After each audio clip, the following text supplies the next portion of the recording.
The Xylos Galactic Academy stood as a beacon of interspecies education, its crystalline towers reaching toward the three moons that orbited the planet. Known throughout multiple galaxies for its advanced interspecies studies program, the Academy prided itself on fostering understanding between diverse life forms. Students from hundreds of worlds filled its halls, their various appendages, sensory organs, and communication methods creating a tapestry of life unlike anywhere else in the known universe. Among these varied beings walked Illyra Vance, the Academy's first and only human exchange student. Her presence had caused quite a stir when she first arrived 6 galactic standard months ago. While most students possessed multiple limbs, specialized breathing apparatuses, or entirely different biological systems, Illyra stood out with her 2 arms, 2 legs, and curiously expressive face. The most peculiar aspects of her physiology, according to her fellow students, were her seemingly inefficient biological requirements. She needed to enter a state of unconsciousness called sleep for nearly a third of each day, consumed solid organic matter through a single orifice, and relied on only 2 primary visual organs. Today found Illyra in advanced comparative biology, arguably the most challenging course in her academic schedule. The lecture hall sloped downward in a perfect semicircle, designed to accommodate beings of all shapes and sizes. Professor Kthar, a distinguished Krillian scholar with 12 limbs and dual compound eyes, manipulated multiple holographic displays simultaneously while delivering his lecture on interspecies respiratory adaptations. The classroom maintained a reverent silence, broken only by the occasional rustling of appendages taking notes or adjusting breathing filters. Surrounding Illyra were students from across the galactic spectrum. To her left sat Zorp, a reptilian being whose scales shifted colors to communicate emotions. Currently, they displayed a deep purple of academic concentration. Behind her floated Lyra, an avian student who preferred to hover gently rather than sit in the specially designed perches. Across the aisle, Grok, a silicon-based life form, moved with deliberate slowness, each motion precise and calculated as though time itself operated differently for them. 3 hours into the lecture on oxygen-nitrogen atmospheric adaptations, Illyra felt the familiar ache in her lower back and legs. The Academy's standard issue seating, while admirably adjustable for most species, wasn't quite right for human spinal alignment. She had endured as long as possible, but now needed to stand and stretch before continuing with the remaining 2 hours of class. Carefully, trying to be as unobtrusive as possible, Illyra rose from her seat. As she straightened her legs, a loud, dry, alarming crack echoed through the silent lecture hall. The effect was immediate and dramatic. Every being in the room froze. Professor Kthar halted mid-sentence, all 12 limbs suspended in the air. Multiple sensory organs swiveled toward Illyra, expressions of shock and confusion evident even on faces structured entirely differently from her own. Zorp's scales flashed an alarming electric blue, the color of immediate danger. Lyra's feathers stood completely erect, her hovering pattern becoming erratic. Grok emitted a low, concerned vibration that resonated through the nearby seating. For a moment, Illyra didn't understand the sudden stillness.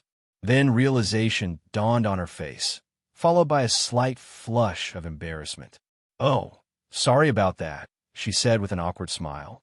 "That's just my knees when I stand up. It's normal." The silence deepened to an almost tangible pressure in the room. Whispers in a dozen different languages began circulating, translator devices struggling to keep up with the specialized medical terminology being exchanged. Professor Kthar slowly approached, his movements cautious, as though approaching a potentially unstable organism. His sensory appendages quivered slightly. "MS. Vance?" he began, his voice modulated to a gentler tone than his usual lecturing cadence. "Do you require immediate medical assistance? Is your skeletal structure disintegrating?" Illyra couldn't help but laugh, which only heightened the concern in the room. No, I'm perfectly fine. It's called crepitus, just air bubbles in the synovial fluid between my joints." Happens a lot, especially after sitting for a long time. She attempted to elaborate, explaining the concept of wear and tear in human joints, mentioning her former life as a competitive rock climber on Earth, which had left her with slightly pronounced joint sounds, rather than providing reassurance. However, her explanation of acceptable deterioration seemed to horrify her classmates even more. Professor Kthar's compound eyes blinked in rapid succession. You mean to say, he clarified slowly, that this audible structural damage is expected, acceptable, and you continue to function? Completely normal, Ilara confirmed, stretching her arms above her head, producing another series of softer pops from her shoulders that sent a visible shudder through the classroom. By the next morning, news of the human joint noise incident had spread throughout the entire academy. As Ilara made her way to the Nutrient Distribution Center, cafeteria, as she still called it, she noticed the corridors clearing slightly as she approached. Students who normally crowded the passageways gave her a wider berth than usual, eyeing her with newfound caution. In the cafeteria line, a group of medical students from the xenobiology department approached her with barely contained excitement. Their leader, a tall, willowy being named Trill with translucent skin through which complex circulatory systems could be observed, clutched a medical scanner almost reverently. Ilara Vance, Trill began formally, "We would be most honored if you would permit us to conduct a non-invasive skeletal scan of your locomotory appendages. We have a particular interest in understanding the remarkable structural fragility you display, yet continue to function with apparent normalcy." Ilara sighed, balancing her tray of synthesized approximations of Earth foods. "You want to scan my knees because they make noise?" "Not merely scan," another student interjected, this one with multiple stalked eyes that swiveled independently. "We would like to create a comprehensive biomechanical model." The concept of acceptable deterioration presents fascinating implications for our understanding of endoskeletal sustainability across species. Before Ilara could respond, another group approached from the humanities department. Their spokesperson, a gaseous entity contained within a semi-permeable membrane who went by the name Aura, pulsed different colors as they spoke. From a cultural philosophical perspective, Aura began, their voice a synthesized approximation coming from translator device. "We wonder if this joint crackling represents an accepted form of self-destruction in human society. Perhaps a ritualistic acknowledgement of mortality? A physical manifestation of existential awareness." Ilara nearly choked on her synthetic coffee. "It's just air bubbles," she repeated. "Like bubbles in a liquid that pop. Nothing philosophical about it." The third group kept their distance entirely. These students, mostly from protective environmental habitats or with particularly sensitive sensory apparatus, whispered among themselves about structural contagion and whether proximity to Ilara might somehow accelerate their own bodily deterioration. Later that week, Ilara participated in the Academy's physical education requirement, an anti-gravity game somewhat resembling a combination of Earth basketball and chess, with three-dimensional movement and strategic positioning being key elements. As she pushed off from one of the floating platforms, both shoulders and her right hip produced a series of pops in rapid succession. Play halted immediately. Her teammates and opponents hovered in place, staring at her with expressions ranging from horror to morbid fascination. "I'm fine," she called out, exasperated. "This happens all the time during physical activity." The coach, a multi-limbed being specialized in interspecies kinesiology, approached her with concern. "Perhaps you should observe from the sidelines, Human Vance.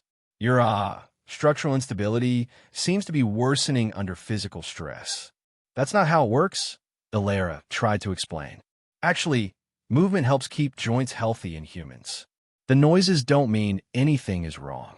Her attempts to explain concepts like sprains, minor dislocations, and muscle strain as normal parts of human physical experience only deepened the concern. By the end of the week, the Academy administration had requested that Ilara undergo a comprehensive medical examination at the Multi-Species Medical Center, under the supervision of Dr. Vree, a renowned expert in xenomedicine.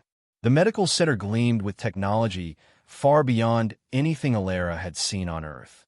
Dr. Vree, a being composed of what appeared to be a colony of smaller organisms working in perfect harmony, directed her through a series of increasingly sophisticated scans. Fascinating, Dr. Vree murmured, their collective voice a harmonious chorus. Your skeletal structure shows numerous microfractures that have self-repaired. Your cartilage exhibits what would be considered dangerous thinning in most species. Your musculature contains evidence of repeated micro-tearing and regeneration. They looked up from the displays, the many small eyes that dotted their composite body blinking in sequence. And you consider this normal?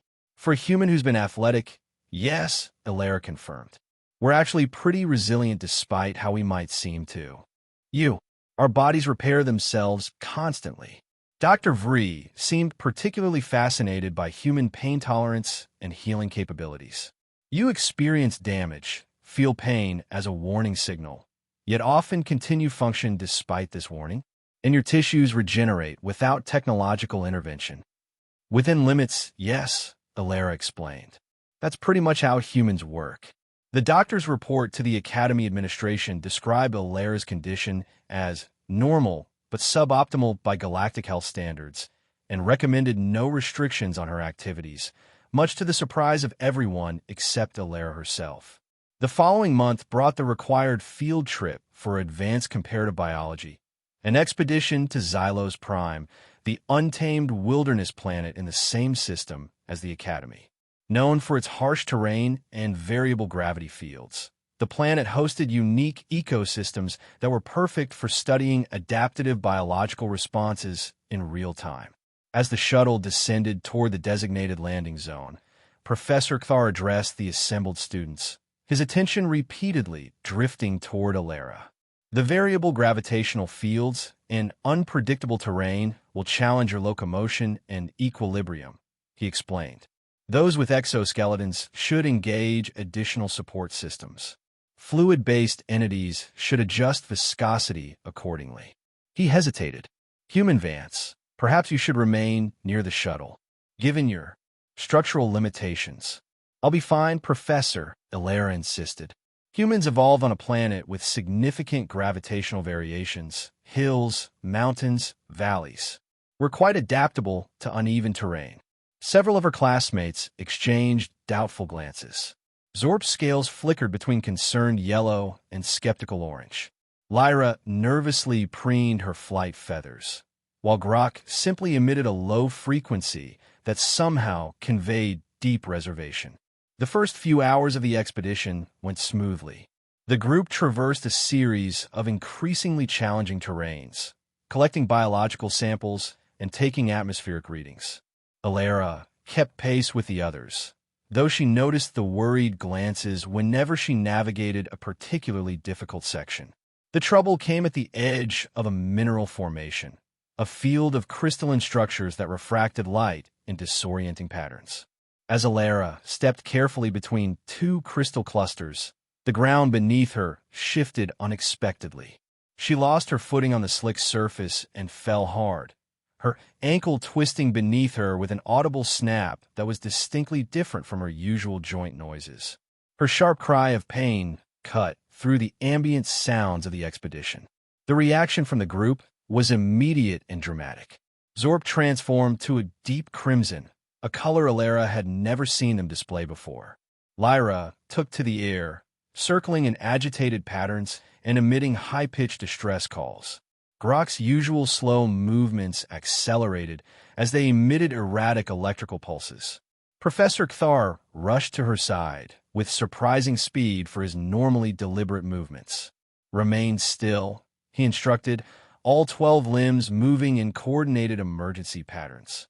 We will summon an emergency evacuation transport. Despite the shooting pain from her ankle, Alara raised a hand to stop him. No evacuation needed, she said through gritted teeth. It's just a sprain, maybe a minor tear. I just need a first aid kit. But the structural damage, Kthar began, is temporary and will heal, Alara finished for him. She carefully examined her ankle, which was already beginning to swell. I need some compression bandages, something to immobilize it, and maybe a walking stick if anyone can find one. The alien students watched in morbid fascination as Alara calmly assessed her own injury, manually testing range of motion and palpating the affected area. With clear instructions, she guided Professor Kthar through basic human first aid procedures. She fashioned a compression wrap and a makeshift splint from materials in the expedition kit, then tested placing weight on the injured ankle. "See? Already functional," she said with a grimace that belied her confident words. "It'll hurt for a while, but bodies heal. It's what they do." The group's return journey was necessarily slower. At first, the other students maintained a nervous distance, as though afraid Alara might completely collapse at any moment. Gradually, however, as they observed her steady determination despite obvious discomfort, their attitudes began to shift. Grok, surprising everyone, moved beside Alara and offered their crystalline body as a support structure. "My silicon-based composition provides optimal stability," they explained in their slow, deliberate way. "You may utilize me as a structural supplement." Lyra flew ahead, scouting the path for obstacles and returning with reports of the easiest route. "Flight advantage," she chirped simply. "Logical assistance." Even Zorp, who had maintained the greatest distance, eventually approached. Their scales had shifted to a subtle blue-green pattern that Alara had never observed before. "This coloration," Zorp explained, noting her curious glance, "is used among my kind to acknowledge respect for demonstrated resilience." By the time they reached the shuttle, the group had developed an efficient system for helping Alara navigate the difficult terrain. What had begun as fear and concern had transformed into something closer to collaborative problem-solving and, perhaps, a new kind of respect. Back at the academy, Alara was obliged to spend several days recuperating with limited mobility and frequent visits to the medical center for monitoring. This recuperation period provided an unexpected opportunity for many of her classmates to observe human healing processes firsthand. Zorp became particularly intrigued with the changing colors of her bruising. "Your epidermal chromatic shifts correlate to specific healing phases," they noted, their own scales mimicking the purple-yellow pattern around Alara's injury. "I can detect your pain levels through subtle facial microexpressions." Fascinating adaptive communication. A small study group began to form in Alara's quarters, initially claiming to bring her academic materials, but increasingly engaged in conversation about comparative biology from a first-person perspective. Professor Kthar himself made several visits, each time bringing new questions about human resilience and adaptation. During one such gathering, as Alara demonstrated her gradually improving range of motion, Kthar posed a thoughtful question. "Human Vance," he began, his compound eyes focused intently. "Your species evolved with what seems like significant structural vulnerabilities, easily damaged joints, exposed vital organs, limited sensory capacity, yet you've spread across your entire planet and now reach for the stars. How do you reconcile this apparent contradiction?" Alara considered the question carefully. "I think maybe it's because of our vulnerabilities, not despite them," she said slowly. "We learned early that we weren't the strongest or fastest or most physically resilient species on our planet. So we developed other advantages: problem-solving, tool-making, cooperation. And maybe an important part of that was accepting that damage happens and learning to continue anyway." This sparked a lengthy discussion about the relationship between physical vulnerability and adaptive intelligence, with students offering perspectives from their own evolutionary histories. Grok shared how their silicon-based structures, while extremely durable, limited their species' initial development of fine manipulation tools. Lyra explained how her people's flight capabilities had delayed certain technological developments by reducing the need for mechanical transportation. "Perhaps," ventured Professor Kthar thoughtfully, "there is scientific value in studying adaptations to imperfection, rather than just perfection itself." In the weeks that followed, as Alara's ankle healed and her mobility returned to normal, Professor Kthar proposed a small research initiative, tracking and comparing the adaptive locomotion capabilities of Alara and several other species across various simulated environments in the Academy's training facilities. The project began with baseline recordings in standard gravity conditions, then progressed through challenges including reduced gravity, unstable surfaces, and obstacle courses. While many of the alien students possessed specialized adaptations that gave them advantages in specific environments, Lyra's flight in low gravity, Zorp's adhesive capabilities on vertical surfaces, Grok's stability on shifting ground, Elara demonstrated remarkable learning curves and adaptive strategies. Human Vance shows extraordinary neurological adaptation rates, noted Cthar during one analysis session. While her initial performance metrics may be lower than species with specialized adaptations, her improvement rate exceeds all others. She develops compensatory techniques within minutes rather than hours or days. What particularly fascinated the alien researchers was how Elara's body continued to make those familiar cracking sounds throughout the tests, yet her performance improved regardless. The sounds that had once caused alarm were now recorded as data points, mapped against movement patterns and efficiency metrics. By the time the end-of-term presentations approached, the perception of Elara's joint noises had undergone a complete transformation within the Academy. What had once caused panic was now recognized as a normal variation in biological function, perhaps not ideal by galactic medical standards, but part of the remarkable adaptability of human physiology. For their final presentation, Elara and her research partners assembled in the Academy's Grand Lecture Hall. The audience included not only fellow students, but faculty from multiple departments and even representatives from the Galactic Science Council, intrigued by this unique interspecies research collaboration. Elara stood before the holographic display, her posture confident despite the occasional popping sound as she moved through her presentation. She outlined their research methodology, the comparative data across species, and the conclusions about different adaptive strategies. What we've learned, she explained, goes beyond joint sounds or healing rates. We've discovered that biological imperfections often drive the development of compensatory adaptations that provide unexpected advantages. My species lacks the natural armor of Grok, the chromatophoric communication of Zorp, or the flight capabilities of Lyra, but our very vulnerabilities pushed us to develop complex problem-solving and remarkable neuroplasticity. The data visualizations behind her showed the different learning curves across species, the specialized adaptations that offered advantages in specific environments, and a remarkable flexibility that allowed each species to function outside their optimal conditions. During the question session that followed, a student from the Philosophy of Biology department raised their appendage. Given what you've learned about interspecies differences, they asked, do you ever wish your body didn't have these structural limitations? That you didn't make these alarming sounds or suffer injuries so easily compared to some other species? The lecture hall fell silent. Even Professor Kthar's usual subtle movements stilled as everyone awaited Elara's response. She smiled thoughtfully before answering. There are definitely moments, like when I fell on Xylo's Prime, when I envy Grok's durability or Lyra's ability to simply fly over obstacles. This drew a gentle ripple of amusement through the audience. But these cracks and pops, she continued, they're part of my story, part of being human. They remind me that we're made to move, to experience, and sometimes to repair. And that in its own way is a kind of strength too. She flexed her fully healed ankle before continuing.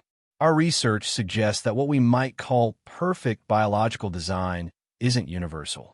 Each of our species represents a different evolutionary response to different challenges. The ability to function despite imperfection, to adapt around limitations, to heal and continue. These are adaptive strengths in themselves. A profound silence followed her words.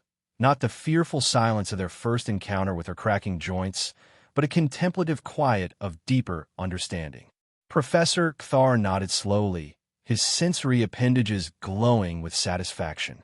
Zorp's scales had shifted to a warm yellow of approval. In the months that followed, Elara continued her studies at the Academy. Her knees still cracked when she stood after long lectures. Her shoulders still popped during physical activities. But these sounds no longer caused alarm. They had become familiar reminders of the Academy's unique human student. On a quiet evening toward the end of the academic year, Elara sat in the observatory dome, watching the 3 moons of Xylos rise over the horizon. The door slid open with a soft hiss, and Grok entered with their characteristic deliberate movements. The cafeteria has synthesized a new approximation of your Earth beverage, hot chocolate, they announced. Lyra suggested it might provide you with optimal comfort as you study for final examinations. Elara smiled and shifted position, her knees cracking loudly in the quiet space. Grok didn't flinch or show concern. They simply extended a crystalline appendage containing a steaming mug. The sound your joints produce, Grok commented after a moment of companionable silence, has been incorporated into our xenobiology auditory recognition training. Future students will be prepared. Elara laughed. Glad to have made my contribution to interspecies understanding. More significant than you perhaps realize, Grok responded with unusual quickness for their species. Your presence has altered fundamental assumptions about biological optimality and adaptation. The Academy's approach to diversity has been recalibrated. Elara sipped her almost but not quite hot chocolate, considering this. Outside the dome, the 3 moons of Xylos cast their combined light across the crystalline towers of the Academy, a place where beings from across the galaxy came to learn not just about each other's differences, but about the countless ways that life adapts, continues, and thrives. Well, she said finally, raising her mug in a small toast, here's to making noise and carrying on anyway. Grok's crystalline surface briefly shimmered in what Elara had come to recognize as their version of amusement. Indeed, to imperfection and adaptation, a universal constant. After all,